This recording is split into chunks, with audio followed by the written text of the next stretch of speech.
आज हम बताएंगे आपको एप्लीकेशंस ऑफ बायो-सैवर्ट्स लॉ। जैसे कि हम जानते हैं हमारे पास जो देयर आ रहे 3 एप्लीकेशंस बायो-सैवर्ट्स लॉ के 3 हैं हमारी 12th क्लास में।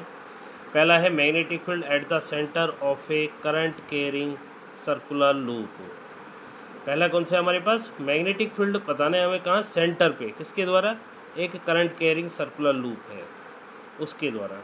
दूसरा है हमारे पास magnetic field due to the centre arc of current carrying circular arc. उसने कहा कि मेरे पास जो एक सर्कुलर आर्क है उसके कारण सेंटर पे मुझे मैग्नेटिक फील्ड बताना है। और थर्ड है मेरे पास magnetic field at the axis of a current carrying circular loop. जो मेरे पास करंट कैरिंग सर्कुलर लूप है उसकी एक्सिस पे मैग्नेटिक फील्ड बताना है। इसके ये 3 एप्लीकेशंस हैं, तीनों को अलग अलग करके डिफाइन करना है। पहला हमारे पास होगा सर अब देखिएगा इसमें हमारे पास है इसका first application magnetic field at the centre of current carrying circular loop. वो कहते हैं मेरे पास एक ये लूप दे रखा है, ये लूप है मेरे पास, इस लूप में मेरे पास इलेक्ट्रिक करंट आई पास हो रहा है, इसके कारण मुझे इसके सेंटर पर मैग्नेटिक फील्ड बताना है। वो कहता है इसकी ये स्मॉलेस्ट डिस्टेंस, ये छोटे छोटे पार्टिकल से मिलकर के बना हुआ है। मैंने एक इसकी स्मॉलेस्ट डिस्टेंस ले ली जिसे मैंने बोला यहाँ पे डी एल जो है, इससे इसकी जो सर्कुलर लूप है इसकी जो रेडियस है वो कितनी है मेरे पास, स्मॉल ए है। कितनी है? स्मॉल ए। अब वो ये कहता है कि डी एल से स्मॉल ए डिस्टेंस पर मुझे इसका मैग्नेटिक फील्ड बताना है। तब वो ये कह रहा है इसमें कंसिडर करेगा कि let a loop of a radius small a carrying current I. वो कहता है कि मेरे पास एक स्मॉल ए रेडियस का एक लूप है जिसमें करंट आई पास हो रहा है।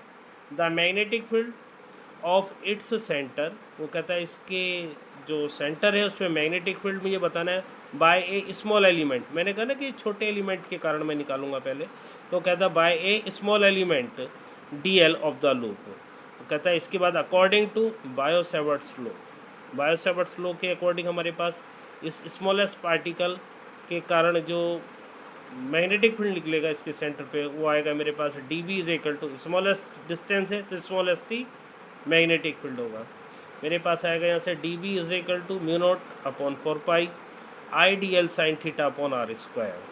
वो कहता है यहाँ पे जो थीटा है, where theta is the angle between the length of d l and line joining element of the centre. वो कहता है कि यहाँ पे मेरे पास जो ये थीटा एंगल बन रहा है, ये एंगल, ये जो लाइन मेरे पास है, जो लाइन ज्वाइनिंग है ये वाली, जो मेरे ये स्मॉलेस्ट एलिमेंट लिया इसका और रेडियस के बीच में जो भी एंगल फॉर्म्ड हो वो क्या होगा, यहाँ पे मेरे पास थीटा की वैल्यू होगी। जब कभी भी मैं सेंटर से किसी सर्क्यूमफ्रेंस पे कोई लाइन ड्रॉ करता हूँ तो हमेशा परपेंडिकुलर होती है, तो मेरे पास यहाँ पे थीटा की वैल्यू कितनी जाएगी, 90 डिग्री। ठीक है, because element length of a circle is perpendicular to the radius. ठीक, सो मेरे पास D B is equal to mu not upon 4 pi I D L sine 90 upon a square. ये मेरे पास इसका मैग्नेटिक फील्ड निकल के आया।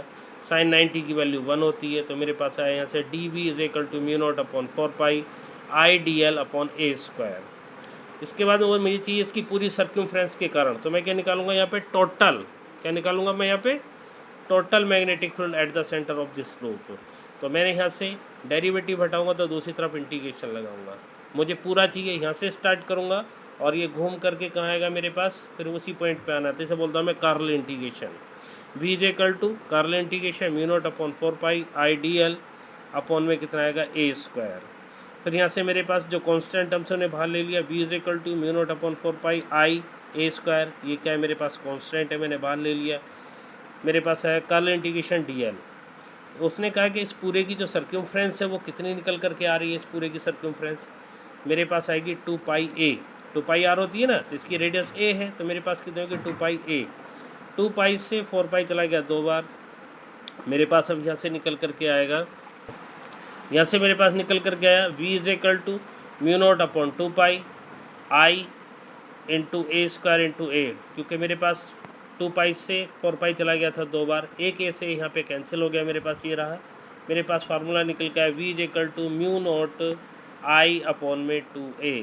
अगर वो कहता है कि इस तरीके से मेरे पास सिंगल वायर की ये कॉइल थी, अगर इसमें कॉइल में नंबर ऑफ टर्म्स n हो, वायर के नंबर ऑफ टर्म्स कितने हो, n हो, तो मैग्नेटिक फील्ड की वैल्यू n टाइम्स बढ़ जाएगी। So v is equal to N mu not I upon में 2a होकर हो जाएगा। क्लियर।